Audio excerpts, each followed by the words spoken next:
discussion about racism and injustice must include the recognition and the use of anger. This discussion must be direct and creative because it is crucial.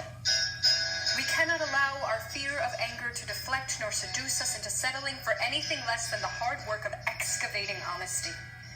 We must be quite serious about the choice of this topic and the angers entwined within it, because rest assured our opponents are quite serious about their hatred of us and what we are trying to do here.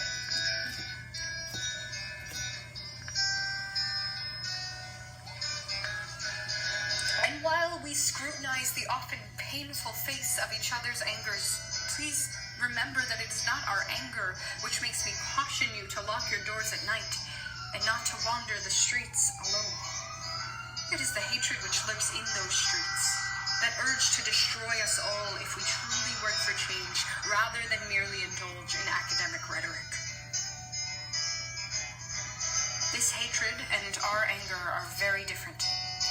Hatred is the fury of those who do not share our goals, and its object is death and destruction. Anger is a grief of distortions between peers, and its object is change. But our time is getting shorter. We have been raised to view any difference as a reason for destruction, and for black women and white women to face each other's angers without denial or immobility or silence or guilt is in itself a heretical and generative idea.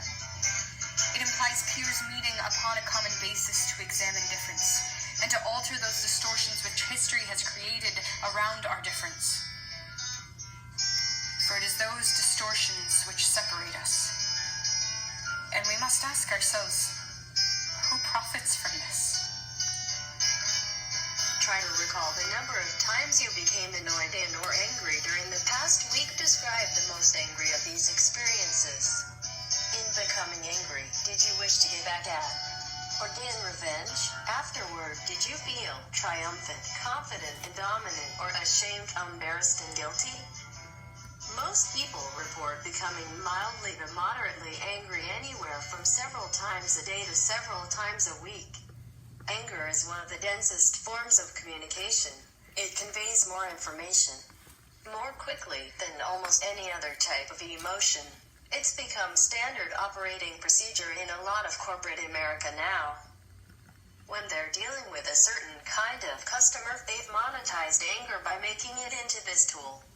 If you can map an electorate's fears, and then turn those into anger by moralizing your opponent's sins, they'll show up at the polls. What do you do with the mad that you feel when you feel so mad you could bite? When the whole wide world seems oh so wrong, and nothing you do seems very right? What do? Do you punch a bag? Do you pound some clay or some dough? Do you round up friends for a game of tag or see how fast you go?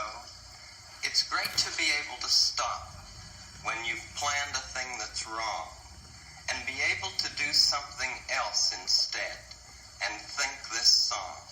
I can stop when I want to, can stop when I wish, can stop anytime. And what a good feeling to feel like this and know that the feeling is really mine.